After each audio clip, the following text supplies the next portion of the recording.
la genèse de ce projet, c'est effectivement la majeure partie de la charge, c'est-à-dire la plus grande charge aujourd'hui est concentrée au niveau de Dakar. C'est la première ville en termes de charge et la deuxième ville, c'est Touba. Ce câble sous-marin va nous permettre effectivement d'éviter tous ces contraintes-là, de transiter 600 MW qui, à terme, vont permettre d'alimenter environ 1 200 000 clients. Alors, aujourd'hui, avec ce câble qui va être déroulé dans les 3 prochaines semaines, l'économie du Sénégal va être grandement impactée. Vous le savez sans doute, aujourd'hui au Sénégal, les industries ont besoin d'énergie, ont besoin d'une énergie de qualité, d'une énergie stable, et Sénélec travaille là-dessus.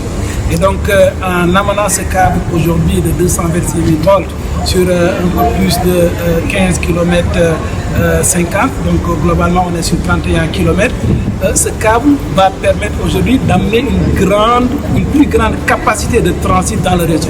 Ce qui va faire que Sénélec, qui déjà fait un travail extraordinaire, va davantage supporter l'économie sénégalaise, les entreprises, les industriels de la région de Dakar et bien entendu également au-delà.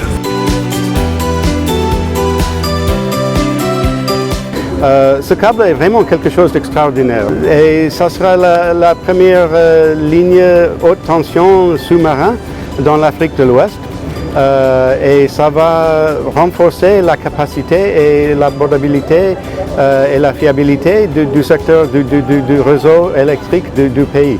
Et avec cela, ça va augmenter l'accès à l'électricité aux des millions de Sénégalais qui va pousser la croissance économique et créer des emplois, mais aussi qui va améliorer les résultats scolaires et de santé.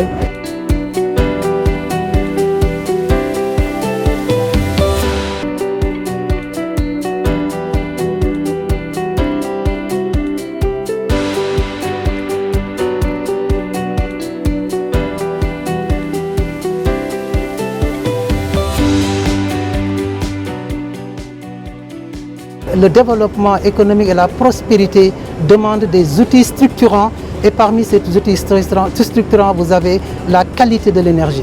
La demande en électricité elle est très forte et nous assistons à des disparités.